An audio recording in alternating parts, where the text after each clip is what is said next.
Hey everybody, welcome to YpSports at the moment. My name's Trey Perkins. On the phone with me, I have my friends Riley Leathers and Chandler Jenkins. We got a draft discussion to do, so I think we should just hop right into it. So first thing is we're going to go and we're going to each give our top five prospects in the draft this year. So Riley, we'll go ahead and start with you. Who do you have at number 5? What's going on, everybody? At number 5, it might come as a surprise to some people, but I have Jalen Smith, the linebacker from Notre Dame.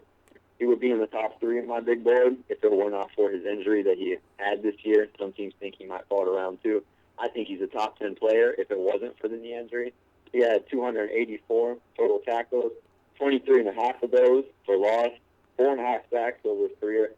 Only knock on him, he doesn't have the greatest ball skills, 0 interceptions throughout his whole career, but I'm definitely very high on Jalen Smith. What about you, Chandler? Who's your number 5? How's everybody doing? I got Carson Wentz at number 5. Okay. I think he'll go to the Eagles at number 2. His strength, he's pretty solid everywhere. He has good accuracy. He's really tall, underrated athlete. The only things that I think he struggles with really are blitzes, and the knock on him is the competition at the lower level. But I think that he will be the best quarterback out of this draft. Okay. My number 5, Vernon Hargreaves out of Florida. This guy, he's really good. He's probably the best tackling defensive back in football. I was watching a lot of tape earlier on him, and if one thing that he does better than Jalen Ramsey, hands down, is definitely tackle. Because when you compare those two in open field, you can almost always count on Hargreaves to get the tackle. Sometimes Jalen Ramsey pulls up a little bit, and you really don't want that out of a defensive player. So I'll give Hargreaves number 5. I'll kick us off at number 4.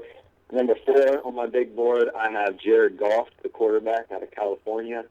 In my opinion, I think Goff is the best quarterback in this draft. There is a knock on him as his hand size, but Russell Wilson, Drew Brees, they both suffer from the same thing, and they both won a Super Bowl. Goff, the thing about him, he takes a very systematic approach to the game, unlike Carson Wentz. Goff, he's not flashy. He's not, I don't know how to put it, he's not a big play guy. He's real systematic to the game. Takes a real methodical approach, a lot of check downs, a lot of short passes, hitches, curls, slants, etc. And I think he is the best fit for the Philadelphia Eagles at number 2, thanks to Doug Peterson, their new head coach, who was the former offensive coordinator at Kansas City. And we all know Kansas City, they take that same systematic approach at the quarterback position with Alex Smith. I got cornerback safety hybrid Jalen Ramsey from Florida State. Everybody talks about his amazing athletic ability. He's a track star, long jumper everywhere. He stole the combine. But some football skills he has really high football IQ. He knows how to diagnose the play. I think he's a good tackler. He's steady in zone, and he is a really good press man corner. And, he plays with great confidence, and he is a future NFL leader in the locker room. Okay. I can see that.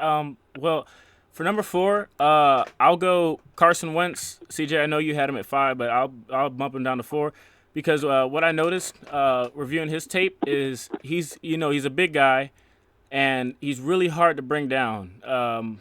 For a guy his size, he can move around the pocket and scramble fairly well. I won't say he's the fastest guy. He's no Mike Vick, but he can still move when he has to. And that helps out his throw on the run. His throw on the run is actually pretty good. You have to say something, Riley? What was that? Did you have to say something? No, I'll go to number 3. All right. Number 3, I have Jalen Ramsey, Okay. defensive back from Florida State. And I would have him higher on my board, but same knock on Jalen Smith. He has very, very lacking ball skills. Only 3 interceptions in his entire career at Florida State. But he's a chess piece on a defense. You can move him. You've heard the conversation, corner or safety. You can put him anywhere. And I see him, he's a playmaker. I see him at the next level. I think maybe Pro Bowl as soon as next year, depending on the team he gets on. but he got all the physical tools. As Chandler said, he stole the combine. He got all the measurables you'd ever want in a defensive playmaker. But the other knock on him, as Trey said, he's not as good as a tackler. It's not really a knock, but if we're comparing tackling corners this year, that's Vernon Hargrave. But if I had to take my pick between the two, I'd go with Ramsey because you have more flexibility and more versatility with him. Oh. All right, for my number 3, I got linebacker Miles Jack from UCLA. Same thing with Ramsey. He's a great athlete. I think he is actually the best athlete in the draft. He plays really, really fast. He used to be a defensive back. He has great coverage skills. He can cover up, match up with tight ends well. He can even handle the slot receivers, and he's good with the running backs, and he's really good against the run. He plays fast, and he keeps every single player in front of him. He won't let the play get behind him. He's a great tackler. He needs to work on that, and probably most of all out of anything. And, besides the knee injury, I think he's a bold prospect. Okay. My number 3 is I was really struggling with this, but I think Laramie Tunsil, offensive tackle, Ole Miss. I think he's got to be number 3. He's got some stuff to work on, but overall, I think he's a really good pass blocker. He handles defensive ends with relative ease. If you are trying to get behind him, he'll just take you right there and push you all the way behind the quarterback. But the only thing I have with him is that he's in his run game, he's not the fastest guy out there, so it's hard for him to get out in front of the play. So he'll have to work on that. But overall, I think he'll be pretty good in a few years. But he's definitely a really good pass blocker. At number 2, this was the hardest pick for me. Going between number 1 and 2, the 2 players I have in those slots. They could be flipped out either way, whichever way you want to look at it. But number 2, I have Miles Jack, linebacker from UCLA. I think Miles Jack is the best pure athlete in the draft class. Just like Chandler said, you got same thing as Ramsey. He's got all the measurables, and he's a chess piece. Miles Jack, you can put him at safety. You could put him at linebacker. You could even throw him in a running back. At UCLA, 387 yards rushing and 11 touchdowns in his career. So that's looking on the offensive side. 11 rushing touchdowns when his primary position is linebacker. And at linebacker, he's even better. He totaled 178 tackles, 4 interceptions. And just when you watch him on film, I don't know who to even compare him to. I'd say a Cam Chancellor-type player because he comes like a bowling ball, and when he comes and he hits somebody, they're going to know about it. He can fly at a great lateral speed from hash to hash, and just the best pure athlete in the draft class. It's surprised become most of us surprised, both of y'all, but I got Jalen Smith at number 2. Even though he has an injury, I like it a lot. Yeah, even if you base it off of last season, he was probably one of the best defenders in all of college football. He was a great tackler. Yeah, very instinctive. He had really, really good technique when it comes to taking the blocks. He handled the offensive line. Besides the injury, he is probably one of the best linebacker prospects for years. Everybody's comparing him to Patrick Willis, to Navarro Bowman. I don't know how he'll turn out, but without that injury, I thought he'd be a Pro Bowler year 1. So, if he can get past that injury, I think he'll be probably one of the best defenders in this class. Really high on Jalen Smith. I think he's got, like you said, if it was not for that injury, he's got instant Pro Bowl potential. It's just, he's a freak on the field, and he had that freak accident with his leg. That's what's holding him back more than anything. But the physicality he brings, whoever gets him, whether it's in round 1, round 2, or even if he doesn't get drafted and goes undrafted, I think they're going to get a diamond in the rough with Jalen Smith. My number 2, I got to agree with Riley, with Jack. I think that he is probably one of the most NFL-ready players in this year's draft. I think probably as soon as week maybe 3, once he gets used to the whole NFL feel and everything, I think he'll be ready to show out, and I'll be surprised if he's not a Pro Bowler by year 2. Jack's just a stud. At number 1, I have Ezekiel Elliott, the running back from the Ohio State University. And I know a lot of people in the comments probably going to heavily disagree with this because there's a huge knock on running backs in a passing NFL league today. Yeah. But there's no other prospect like Ezekiel Elliott, in my opinion. I think he is the most NFL-ready prospect out of any position, even though running back is heavily undervalued. But he's got it all. In 2014, during Ohio State's college football playoff run, in a 3-game span, he ran for 696 yards and 8 touchdowns in 3 games against 3 top 15 opponents, including Alabama, who was led by Reggie Ragland, another promising NFL prospect. But Elliott, that's not even the most impressive thing about him. The most impressive thing about him is his blocking, because according to Pro Football Focus, he never allowed a sack, hit, or hurry on the quarterback when he was asked to block. He was asked to block 105 times this past season. He did not allow the quarterback to break a sweat in that time period. And he's the best player in this draft, even though he's a running back. He has the talent that you can't pass up on. He's got the vision, the speed, the power, patience, agility, blocking, work ethic, you name it. He's legit. And I think the best scenario for him, which, like all running backs, I think the best scenario would be to end up in Dallas. But, we'll just have to see on draft day. To get a good pass game, you have to have a good run game, which is why I chose Laremy Tunsil. I think that NFL teams devalue the run game too much. Most successful NFL offenses have that good run game. So I chose Laremy Tunsil. A player I heavily think he reminds me of is Tyron Smith from the Cowboys. His feet are electric. He does not let any speed rushers, Myles Garrett, get behind him. He stays square. He stays in front of the pass rusher. He's a very good run blocker. He's probably the best run blocker in the whole entire class. And he's very athletic for a big man. I wouldn't be surprised if any team above, say, 3 took him and surprised everybody, but I really think he will end up with the Chargers. Yeah, the thing I like about Tunsil is that he's got really good hands, and it'll be really rare for you to see him get called for a holding penalty because he just knows the game, and his fundamentals are A1 when it comes to that. But again, with number 1, I gotta agree with Riley, Ezekiel Elliott. I think that he's a prototypical type running back.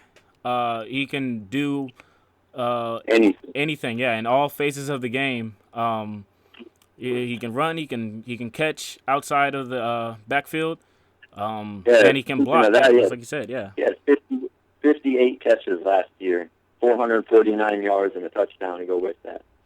Yeah, and this is a running back. So when you think about Ezekiel Elliott, you just see all types of just different plays that you can run with him, whether it's just a straight up old school between the tackles running play, a sweep outside the tackles, screen play, maybe a halfback wheel play. It doesn't matter. He'll deliver, and he can block for the quarterback, like you said. He doesn't allow sacks. He knows how to block, just like a lineman. But, running backs are undervalued, so we'll just have to see where he gets picked up. From there, both got mentioned in that last discussion. So we got the 2 top quarterbacks, both projected to go 1 and 2 overall. Carson Wentz out of North Dakota State and Jared Goff from Cal. So let's just go ahead and just analyze both of them and just discuss about which one's better. Riley, we'll start with you. Hands down, it's not a discussion for me who's better, and that's Jared Goff. And I think for pretty obvious, simple reasons, maybe not so obvious to some people, but Jared Goff, he's an experienced quarterback who has faced teams that are actually ranked in the FBS top 25. He's faced Ohio State before. He's faced Oregon. He's faced Stanford. He's faced USC. He's faced premier programs, and he does it every year in the Pac-12.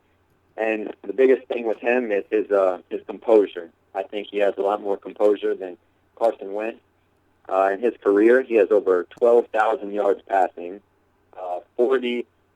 96 touchdowns to go with 30 interceptions, and that ratio right there, that can translate to a 154.0 quarterback rating. And throughout his career, he completed 62.3% of his passes.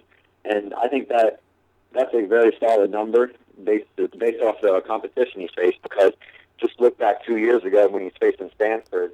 Stanford's a top 10 team at the time. Stanford was a national title contender when he faced them, and he faces them on a yearly basis. Same with Oregon. Oregon usually has their name up in that spotlight. It wasn't so much this year, but it's tougher competition than Montana, like you see with Carson Wentz. Carson Wentz, he plays teams like South Dakota, and he lost to South Dakota. He also lost to Montana.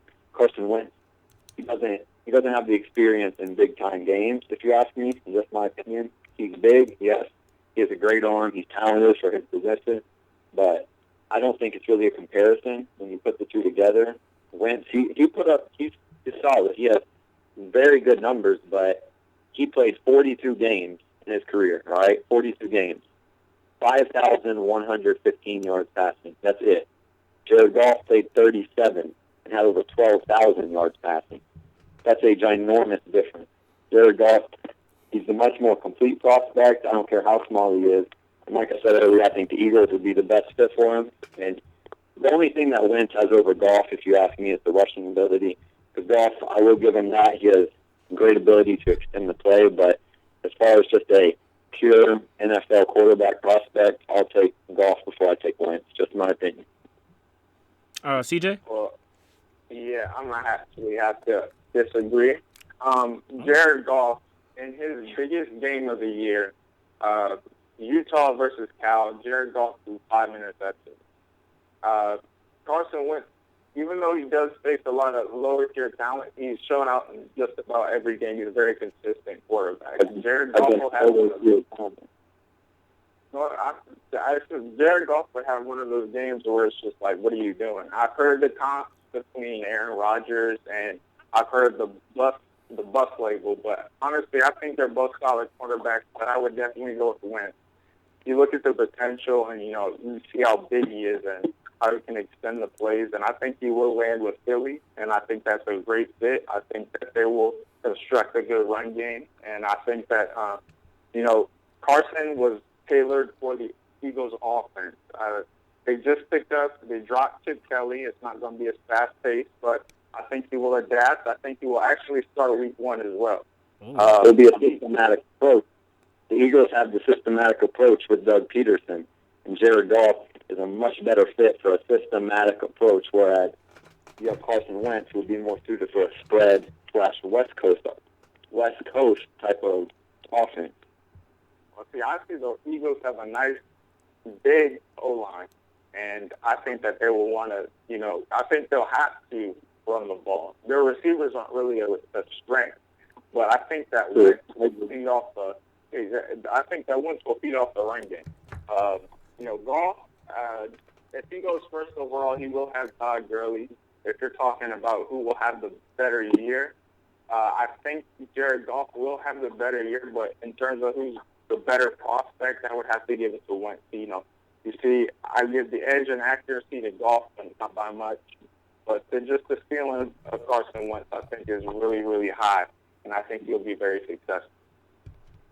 Well, as an Eagles fan, I have to say that I have to agree in terms of Goff will definitely have the better year, because Wentz probably won't be starting this year unless somehow Sam Bradford gets moved out of Philly. And there are reports that he might ask to be moved, but you never know with that type of thing. But Goff, I definitely give the accuracy to Goff, especially with the deep ball. You look at a lot of his highlights, you see that down the field he's spot on, and that's probably helps out his career totals in terms of yardage. But again, Wentz is the bigger guy, but he's gone against the lower tier schools, in the FCS. But a lot of the things that he does, you can't really say that lower competition helped him in terms of accuracy. He's not the most accurate guy, but he can complete a pass when he has to. Thing that I don't like about it is that he will try to fit balls in really tight spaces, and a lot of times that comes up with an incompletion or an interception. He doesn't do it often, but he does it more than I would like him to do, especially if he would end up in Philly. But overall, I think Goff is the better quarterback, and that's why he's going to the Los Angeles Rams at number 1. So the Dallas Cowboys have the 4th pick in the draft, This is where it and gets murky. what'd you say? This is where it gets murky. Oh yeah, murky waters, yeah. Because it gets murky because you don't know where Dallas is going to go with that pick. There's so many different places that they could go with number 4, and there's so many different areas that need improvement on that team. So I'll just go, Riley. You can go ahead and kick off the conversation. All right, I think the Cowboys are number 4. There's obvious picks, but then again, they're not so obvious. The rumor that was running around wild this past week was that if Jerry Jones, if he gets his way, they will select Ezekiel Elliott with the 4th overall pick as a running back. But I don't know if I would go that direction. As a huge Ezekiel Elliott fan, I'd love that for him because I think that gives him the best chance to succeed, just like any other running back that runs behind Dallas' offensive line. And, for example, Darren McFadden is a prime example of that. Yeah, he cut by Oakland after doing absolutely nothing for, I don't know how many years, over 5 years, I think. And he went to Dallas last year, and I'm pretty sure he was over 1,000 yards rushing. And that proves right there he's a factor of the offensive line. Same with DeMarco Murray. Same thing. He dominated behind that offensive line and really, shit the bed with Philadelphia. But we'll see. I think that the Cowboys, they need to go in the direction of Miles Jack if he's available, which I think he will be if the 2 quarterbacks go 1 and 2. But at number 4, I think that's the best option for them. They're not the best defensive team at all, and they haven't been for quite a few years now. They don't need a running back. That's my whole point. Even though the Dallas fans, they might want Ezekiel Elliott. Last year, the productivity they got out of Darren McFadden and Joseph Randle, that's enough to keep them in games on offense, especially when you have outside playmakers like Des Bryant and a returning veteran quarterback like Tony Romo. And I just think Miles Jack is one of those prospects, which he will be there for.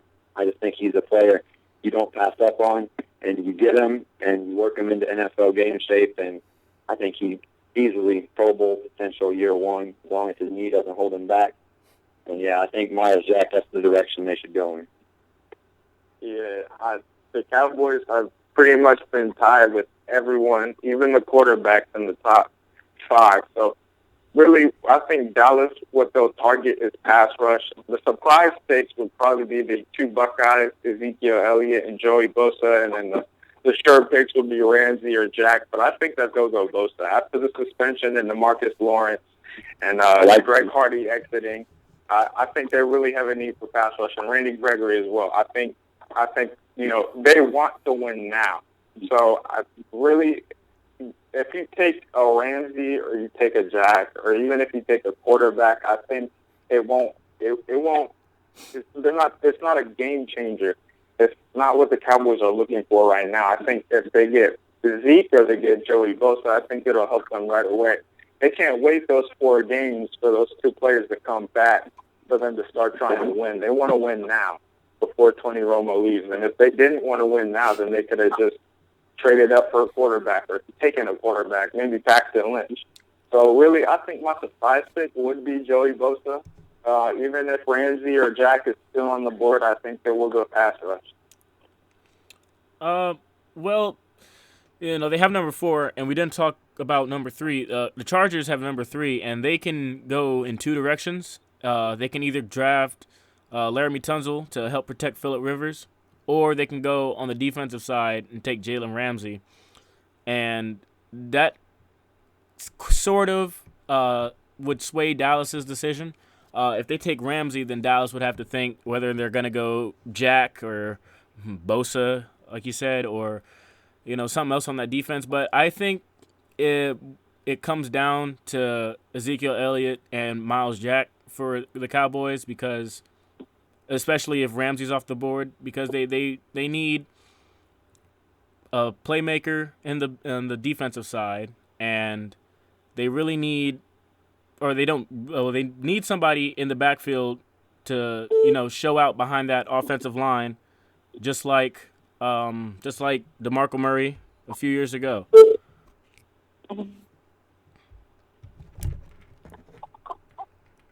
Anybody else have anything to add? No, not on that. All right. Okay. So All right, Nick. the Cleveland Browns, The Cleveland Clowns. Cleveland Clowns. Yeah. So the Cleveland Browns just traded the second overall pick in this year's draft to the Eagles for other draft picks, and Genius move. at the end of it all, the Browns end up with 12 picks in this year's draft, and there's a lot of things that they could do with those. Riley, the former Browns fan, we'll start with you. Yeah. All right, Riley. Well, I personally think that the Clowns, I mean the Browns, I think they won this trade by landslide, and I know Trey's going to disagree with me because he's a Philadelphia homer. Only for one reason. I think that they won this trade by a mile because the Eagles traded them 5 picks, with a total of 5 picks, to move up a whopping 6 spots to draft who they think they're going to get, whether it's Jared Goff or Carson Wentz.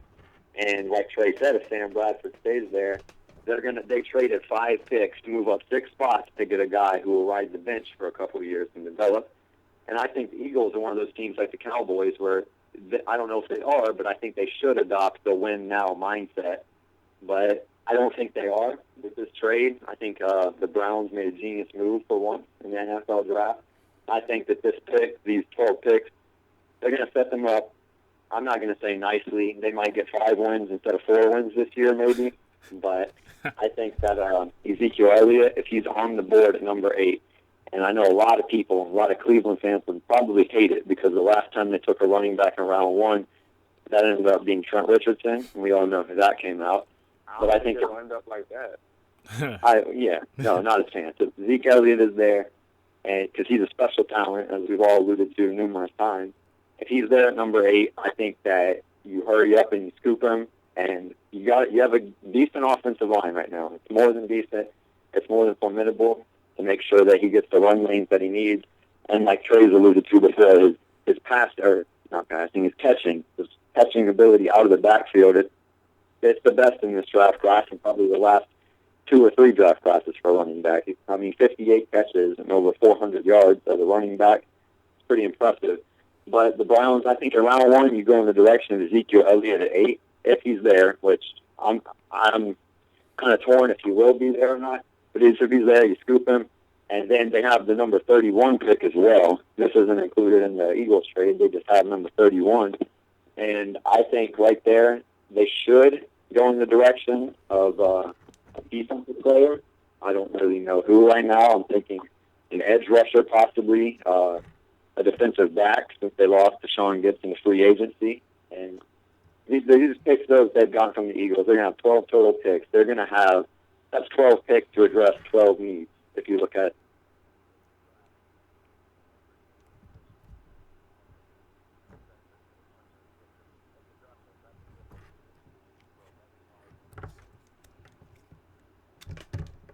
They're going to improve. No matter what way you look at it, they're going to improve because they're going to get a stockpile on picks. They're going to get a stockpile on players. And there's some rumors going around they might even trade up from 31. But who knows? They orchestrated this trade with Philadelphia, which was a great move. I think it hurt Philadelphia, and it might actually, like I said, the Browns might go up from 4 wins to 5 wins, but I think this will set them up nicely for the future if they can get some late-round steals, kind of like they did. I'm not going to call him a steal yet, but I think Duke Johnson, I think his future is pretty bright. What he go, second or third round last year, I think third. And, they just need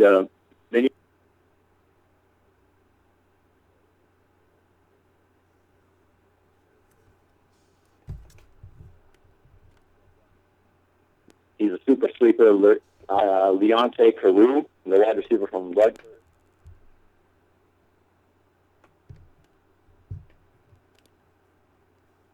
Antonio Brown was a 6th-round pick, and he's seen as the game's best receiver. So say in this draft, they don't have a lot of them, and they're going to need to get a lot of them to be able to compete in the AFC North. Well, Okay, go ahead. all right. So I think really it's split because I think. Well, let me start with Philly. I think Philly took the L. I'm sorry, Trey. I don't think it was smart to mortgage your future around the guy you want to develop and put on the bench. Well, really, if they get their guy, then it's a win. But I don't think Philly really orchestrated it the way it should have. They could have gotten Paxton at 7, or 8. But really, I think the Browns took a win and a loss in this because the Browns, I'm going to start with why they took a loss because they have been really, really conservative over the past, for a long time. They've been really conservative in free agency and in the draft. What they needed to do, what I thought they should have done, was take the best player at 2.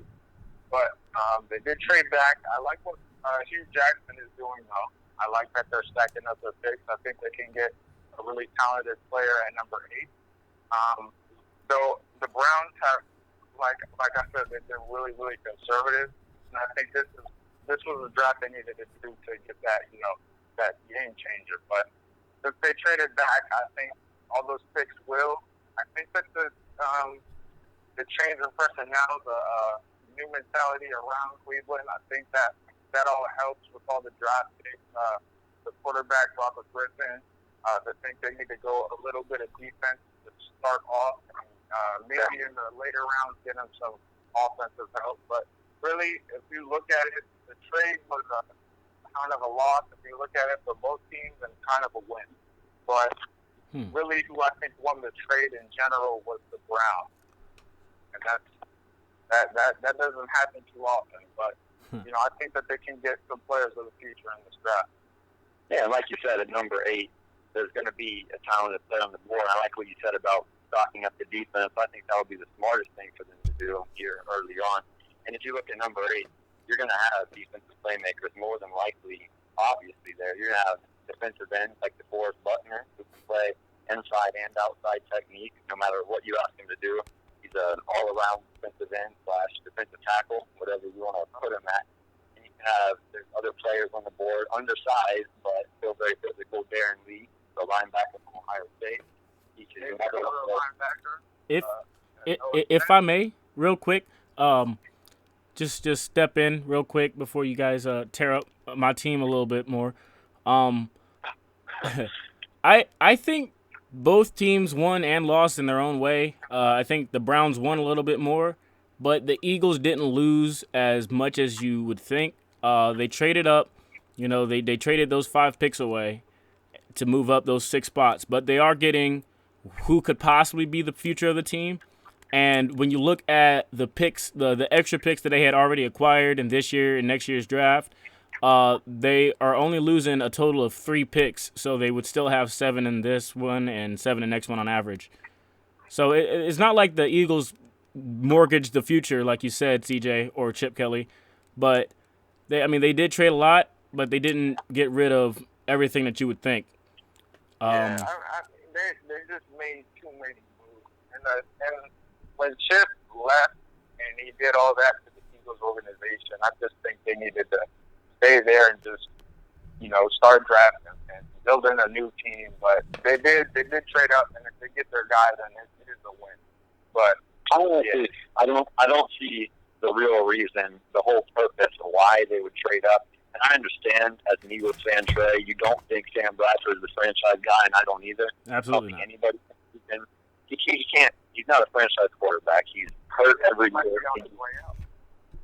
Well, yeah, that's true too. But if he stays in this scenario right here, if he stays, hypothetically, you're looking at, like I said, you've traded up a whole 6 picks. That's it, to get a guy that will ride the bench behind him. Well, at number 8, you could have been in the position that the Browns are at. And there's numerous guys that would have been available for the Eagles today. I just do not think it was worth trading up. And like Chandler said, if they wanted a quarterback, there are some very huge comparisons. I'm not going to say very huge, but 2 guys that are extremely similar in their play style, Carson Wentz and Paxton Lynch. They're both very similar in their play style. I don't think Paxton Lynch is as good as Carson Wentz, but for all that they gave up to move up to get Wentz, when they could have gotten Lynch at 8 if they absolutely wanted to, and then had him develop on the bench, I don't think it was worth it. Where at 8 they could have gotten a Vernon Hargraves maybe, because we all know how bad that secondary was last year, especially Byron Maxwell. Shout out to Byron Maxwell. But I think that the Eagles, I don't know. I like Doug Peterson. I like the approach he brings. I loved the way that the offense flowed in Kansas City. But if they're going to take a quarterback, we've already been on this topic, but they should take Wentz over Goff, or Goff over Wentz, excuse me. But I don't think that scenario is going to play out. But we'll just have to see how everything rolls around once the season starts. The Broncos, they have the last pick in the first round, 31 overall, because the Patriots lost their first round pick in Deflategate. So they have the last pick in the draft, and they have a really tough situation at quarterback. Peyton Manning retired. Brock Osweiler signed with the Texans. They just acquired Mark Sanchez in a trade with the Eagles for draft picks. I don't care what either of you two say. The Eagles won that trade because they don't have Mark Sanchez anymore. But, Riley, why don't you go ahead and elaborate on the topic of Broncos and their quarterback problems and their 31 overall? All right, definitely. Yeah. The Broncos are 31. I'm one of the people, I'm kind of 50-50 on whether they'll take a quarterback or not. Part of me says yes, because I'm a believer in offense wins championships, even though that theory was kind of busted this past Super Bowl when it was the Panthers offense versus Broncos defense. That's true. That situation didn't help me out too much, but I love offense. I'm still a believer, yeah. What was that? I said I'm still a believer in that topic. Offense, yes. Offense wins championships. And the Broncos, if you look at them last year, it's easy to sit there and say that Peyton Manning and Brock Osweiler, both of them, were the equivalent of what Mark Sanchez would be next year if he was starting. I think it's fair to say that. Peyton Manning, for as great as a career as he had, for as great as a quarterback that he was not Peyton Manning last year. He was not talented. He had no zip on his ball. He was one of the worst quarterbacks in the league. He was second in interceptions, and I think he was last in terms of starting quarterbacks in total yardage. Yeah, he wasn't good last year. Neither was Brock Osweiler. I do not like Brock. It's not I don't like Brock Osweiler. Let me fix that. Yeah. But I don't think Brock Osweiler is a talented quarterback, and there's no way he is worth that $80 million contract that he was signed to. Well, after he might be worth it to the Texans because you got to remember they've had a lot of quarterback struggles in the past few years. He started 7 games though. 7. That's it. 7. Go ahead, Riley. You said he started 7 games. I just don't think with 7 games experience, I don't think that's worth $80 million. And like Trey said, it might be to the Texans, and they're adopting a win now personality, I think. With Absolutely. Free agent signings of Lamar Miller. And, DeAndre Hopkins is arguably a top 5 receiver in the NFL. But I don't see them going with the quarterback at 30 because the defense was the ones who won them the championship last year. And I think if they're going to win a championship this year, they can do it with Mark Sanchez or they could do it with Brian Hoyer if they decide to sign him. Then there's always the big Colin Kaepernick discussion. If they get Kaepernick on the day of the draft or before, that's going to throw a wrench in everything, too. I can see a lot of people might want to put Paxton Lynch at that spot with the Broncos. He's very similar to Brock Osweiler. Both are giant human beings. Yep. But, I think they go defense here, even though that might sound a little crazy.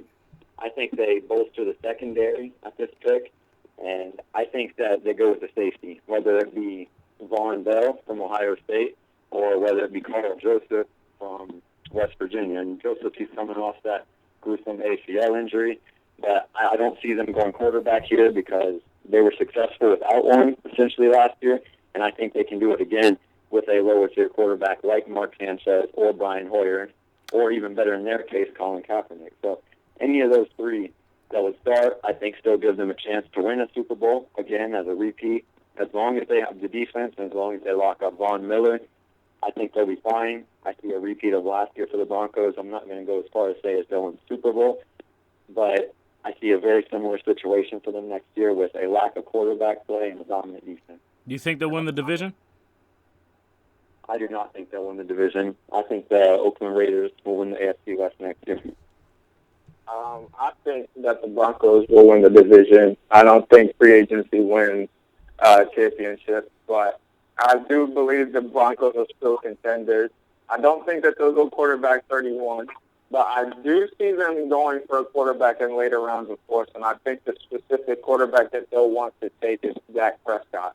I think he's the best quarterback that'll fall because all the off-the-field incidents. Everyone said he was doing great up until the crash. So really, the Broncos, they don't really have a lot of needs outside of quarterback, and really their offense is in such a mess right now that you can't see the need specifically. It was, of course, other than quarterback, their offensive line, they were hit by a ton of injuries. I think some of the offensive starters to return will kind of solidify the offensive line. Their wide receivers outside of the top two, who we all know, they do need to work on the receivers a little bit, maybe the tight ends too, but I don't think any is worth the 31st pick in the draft for receivers or tight ends. So I do think that they will go defense as well. The player I think that they will take with the 31st overall pick, who also has had a little bit of off-the-field concerns, is Jonathan Bullard. I think that with Jacksonville signing of Malik Jackson, I think they'll want to regain that, defensive line because their defensive line has a lot of depth. But when you're talking about they're a lot less talented now with Malik Jackson gone. Jonathan Bullard, he's great against the run. His pass rush is still developing a little bit. Really, the Broncos' pass rush is fine, but when you look at Von Miller, Malik Jackson, you don't know where Von Miller is going to go. Malik Jackson's already gone. You got a whole bunch of free agents about to come up, not this year, but the year following that. You want to start building your defensive line back up, and I think they'll start with John Bullard. Well, and if you're looking at players with off-the-field issues and defensive line, what about Robert Condici at 31? Is it a realistic landing spot? Yeah. Yes, I think that would probably be the perfect fit for Condici. I don't know if John Elway will try and take him with his concerns, because his are far exceed John Bullard's. But yeah, that would be a really good pick. I think Robert Condici is one of the most talented players of the draft. I think he is the best D lineman. Even out of any pass rush, I think Robert Condici is probably going to be the most effective defensive lineman in the draft. I don't think John Elway will take a chance on Robert Condici because his concerns are a lot farther than the Broncos. I haven't seen them do any interviews or any press with Robert Condici, so I do think they'll go John Bullard because they were showing interest in him. Well, last year, if you remember in the first round, most of you guys, they took Shane Ray, and he was another guy with tons of off-the-field issues, and I've never thought of it until just a couple seconds ago with Robert Condici. They talk about him falling late first, maybe early second. I mean, this could be a perfect gem for the Broncos because, as you said, Chandler, they need depth on that defensive line because of Von Miller. In any case that he does leave, whether it be soon or whether it be a long time, it doesn't ever hurt to have pass rush. There's the most important things, in my opinion, in the NFL is a franchise quarterback and a person who can rush the passer. And if they can get Condici at 31, that's a complete value pick. What do you think, Trey? Well, I think that if not at 31, they will eventually end up drafting a quarterback, just like you said, CJ.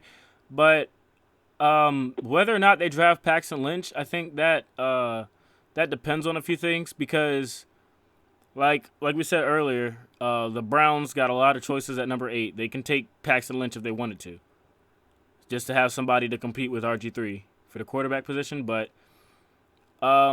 maybe they pass on Lynch if he's still there or he gets picked up before then, and they do go defense with taking a quarterback later on maybe Dak Prescott, or if he's gone, even Christian Hackenberg, maybe train him up for a little bit. I like that, Christian Hackenberg. Yeah, people forget about him, yeah. Because Christian Hackenberg wasn't the worst quarterback. If you look at his freshman year, he put up eye-popping numbers, and he is a product of a terrible offensive line. Yep. I'm a Christian Hackenberg believer. Yep. Just based solely off of his freshman season. The last 2 seasons, his offensive line was paper thin. It was a revolving offensive line. It was plug and play every week. It was injuries every week. And he didn't have 2 seconds to throw the ball. He didn't have time to scan the field. So I would like Christian Hacken. That's a great observation, Trey, I think.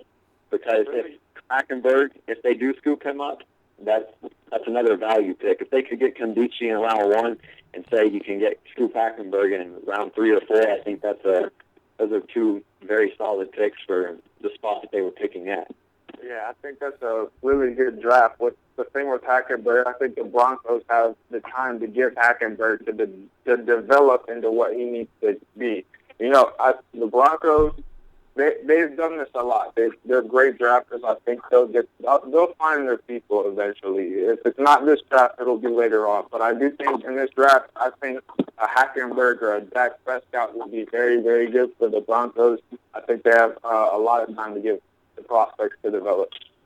And as long as you have Demaryius Thomas and Emmanuel Sanders on the outside, I mean, the quarterback has options. Whoever it may be, they're going to have options. And you have C.J. Anderson, Ronnie Hillman, both back next year.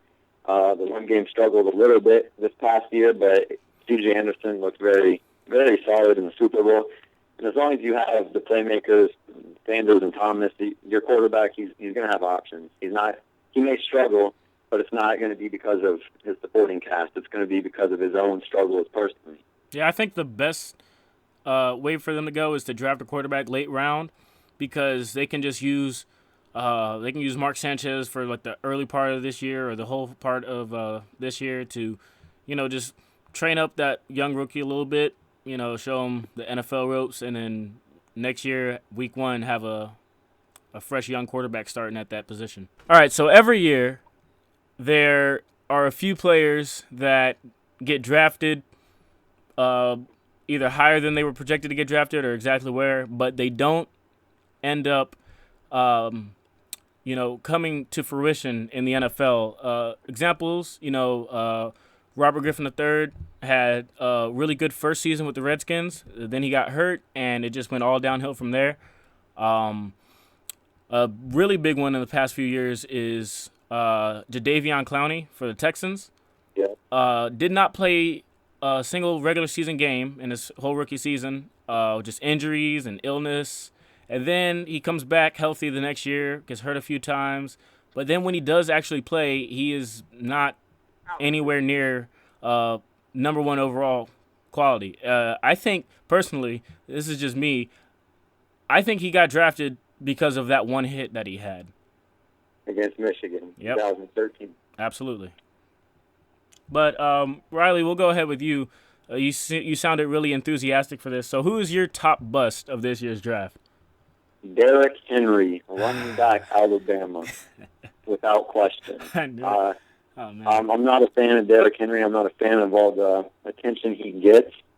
There's a reason. You look back, people talk about he's going to be so successful because of his size, 6'3", his strength. He's almost 250 pounds. He could probably play linebacker if he wanted to. He should. But if you watch Derrick Henry's game, there's one thing he does and one thing only. It's right up the middle, between the tackles, between the guards, wherever. It's straight up the middle. It's all downhill running. That's it.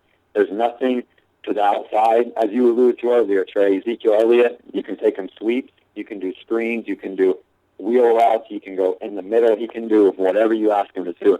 I don't think if you ask Derrick Henry to take a screen or a wheel route, I don't even think he'd catch the ball.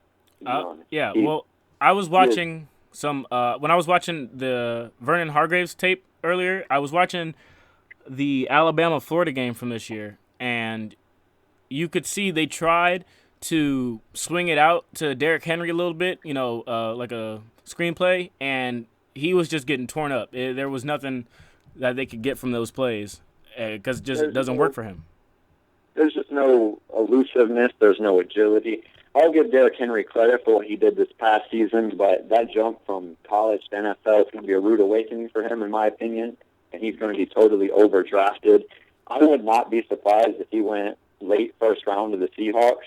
I would not be shocked with that at all, based on the questions they have at running back, even though Thomas Rawls was successful. But that's one other topic. Derrick Henry, he's just, I'm not a fan of his game. He goes straight up the middle, and that's all you see. And what's going to happen when he goes straight up the middle and he's facing defensive tackles, giant defensive tackles like Terrence Knighton or a player like Peloti Nada, Aaron Donald? What's going to happen if he goes straight up the middle and he locks horns with someone like Luke Kuechly or C.J. Mosley or Levante David or anybody, any big player on defense, which would be all of them in the NFL? Derrick Henry was a man among boys and at the college level. And in the NFL, it's going to be total opposite. I think I don't know. He's going to be a product of the system, but I don't think he's going to be as successful as people think. I'll go out on a limb here, and you can hold me to it. I'll say next year he'll be lucky if he gets 600 yards. Oh, maybe 550, maybe. That's a bold prediction. What was that? That's a really bold prediction. Yes. Unless he gets a wider skill set, I don't see his game translating to NFL. When was the last time you saw a running back come out and all they did, there was just a bowling ball up the middle? And you can't say Marshawn Lynch, because Marshawn Lynch is a balanced running back. And there's a reason why T.J. Yeldon started over Derrick Henry. T.J. Yeldon is a much smaller running back, but he's more of a running back, a normal running back type of player, if you get what I'm trying to say. He's the mold that you would want as a running back. He had a great year for the Jaguars last year. And Henry, he got a couple snaps a game while T.J. Yeldon was there.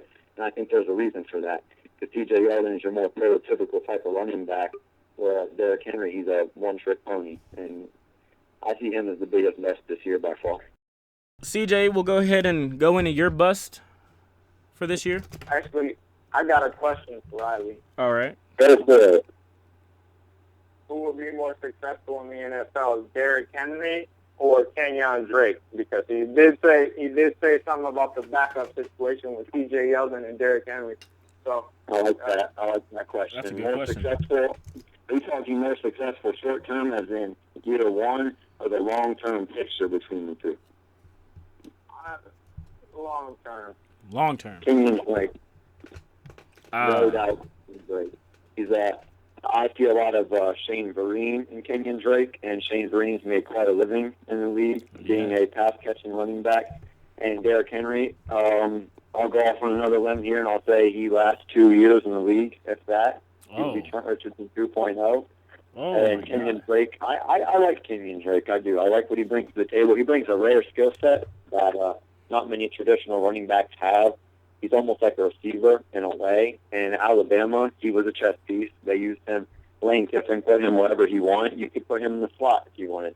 I see him a lot like Josh Huff for the Philadelphia Eagles. And Josh Huff, he's not a typical NFL type of player, but as Trey would know, being an Eagles fan, he has at least a little impact on the game, whether it's in the return game or simple screenplay. But I'll go with Kenyon Drake, more successful than Derrick Henry long term. All right. So, my bust, really, he's not, I don't see him as much of a bust. I just think people need to temper his expectations greatly. Wide receiver Corey Coleman from Baylor. Okay. All right. I'm going the whole way. See, people, what they don't see on tape and what they hear from the media is that Corey Coleman is this do-it-all guy that could potentially become Antonio Brown, which those two players are kind of the complete opposite. Antonio Brown is this little shifty, great route runner, great hands, really the full package. Corey Coleman at Baylor is, I know you two know Baylor offense, but, a lot of NFL fans don't realize that the Baylor offense is all spread offense. So 5 receivers, the guys on the outside, primarily Corey Coleman, go run a streak. His route tree at Baylor was very, very limited. You look at his tape, most of his touchdowns, a lot of his yards came off streaks. And you guys are talking about that lower tier kind of competition. Baylor's schedule, really, the games he went off in weren't too impressive. That's a great point. That's a very good point. They had the worst schedule in the FBS last year on strength of schedule terms. Exactly. And when you talk about how much pressure was taken off of Corey Coleman, yes, you had the game plan around Corey Coleman, but these college offenses is all spread out, and you got to worry really a 5 wide. If you just look at the Patriots in the NFL, it's really hard to deal with. And him going on the street, so I don't think it'll translate, basically, what it comes down to. I do think he will become, I think he'll be a solid receiver, but really, the comparisons I've been seeing, I don't think he'll get there. All right, since you asked me a question, I'm going to ask you a question. Their skill sets are similar in a way. In a way, it doesn't matter how you look at it. They are similar. Who's going to be more successful? Will it be Corey Coleman or Braxton Miller from Ohio State on a long-term basis? On a long term, if you spend short term, I definitely would have went with Corey Coleman. But in the long term, I'm a believer in Braxton. I do think Braxton will get it down. When I look at Braxton's game, I see high work ethic. All him in the gym constantly. And what I saw at the East and West Shrine game, he was the player. There was no other player with more buzz than Braxton Miller. He was running good routes.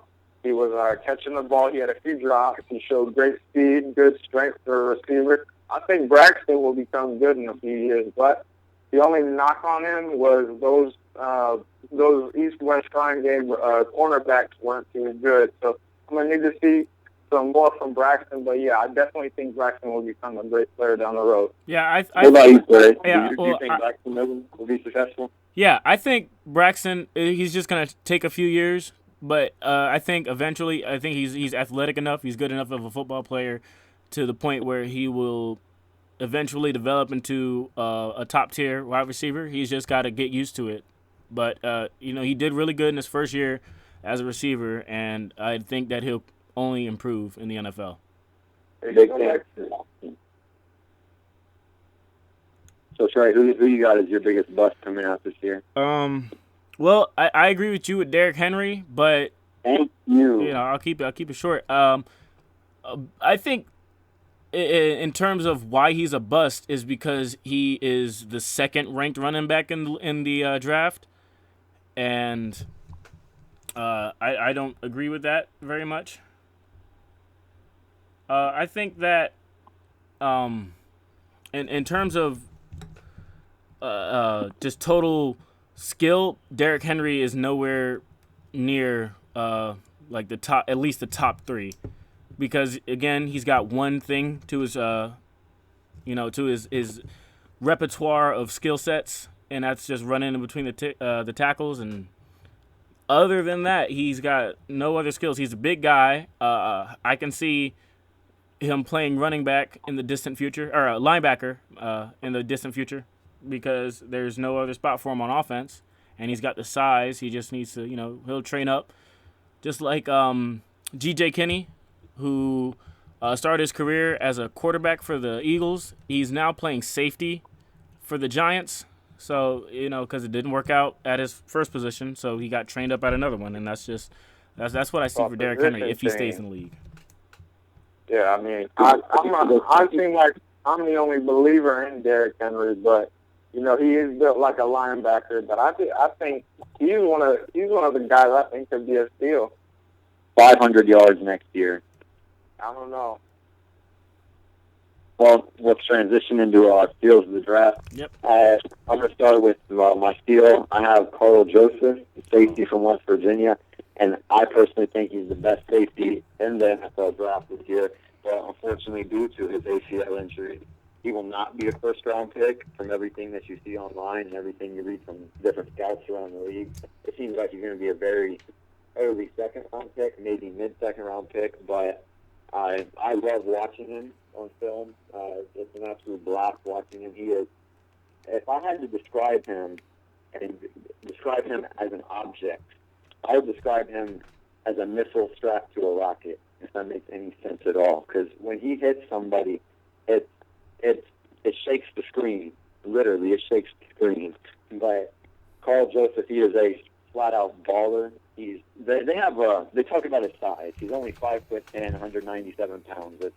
That's not very, typical safety. But with as hard as he hits and the passion he plays with, it's hard to miss. And I think whoever scoops him up, whether it be the end of the first round, second round, third round, who knows how far he'll fall because of the ACL injury, but whoever gets him, they're getting a playmaker. And get this as an interesting little stat. Last year, he was limited to 4 games, right?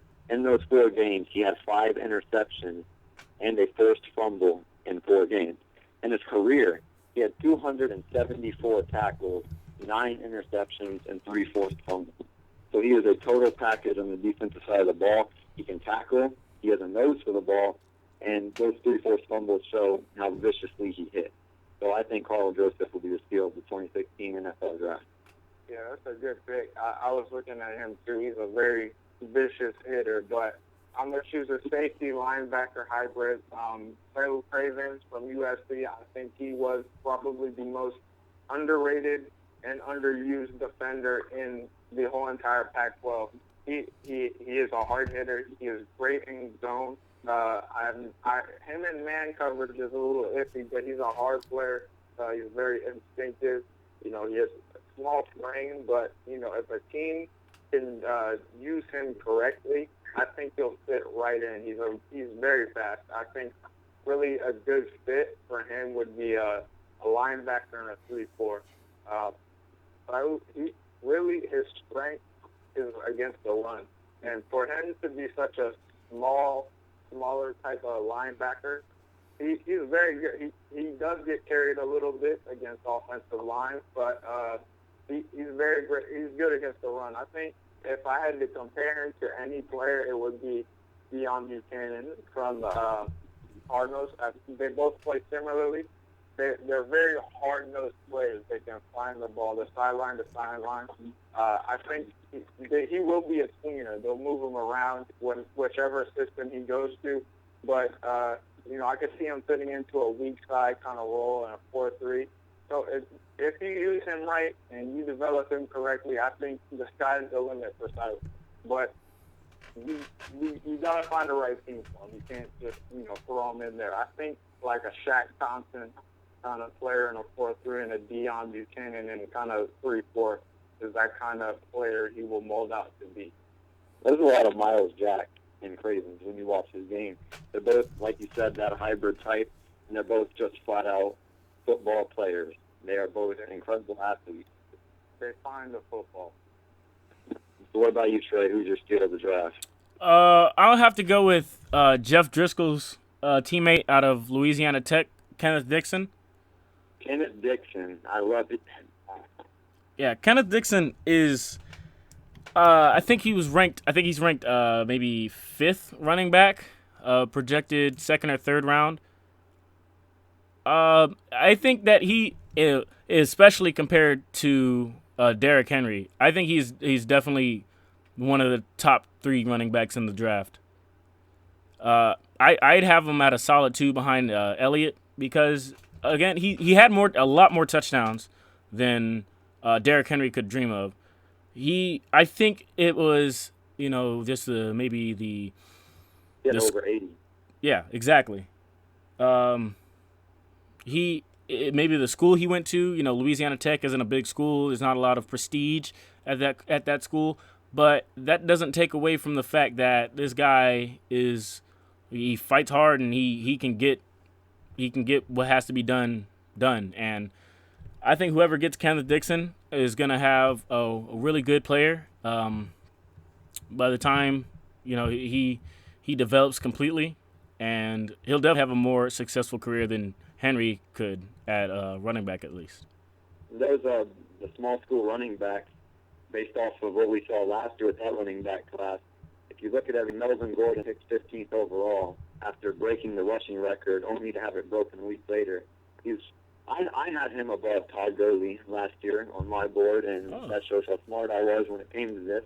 But if you look at last year, too, the running back from Northern Iowa, David Johnson, who finished the season as the starting running back for the Arizona Yes. Cardinals, who made it all the way to the NFC Championship. Nobody knew who David Johnson was this time last year, but by the end of this season, he was more known than Melvin Gordon. So Yep. that brings me back to my point, the whole Derrick Henry, Kenneth Dixon comparison. I agree with Trey completely that Kenneth Dixon will be much more successful than Derrick Henry long term.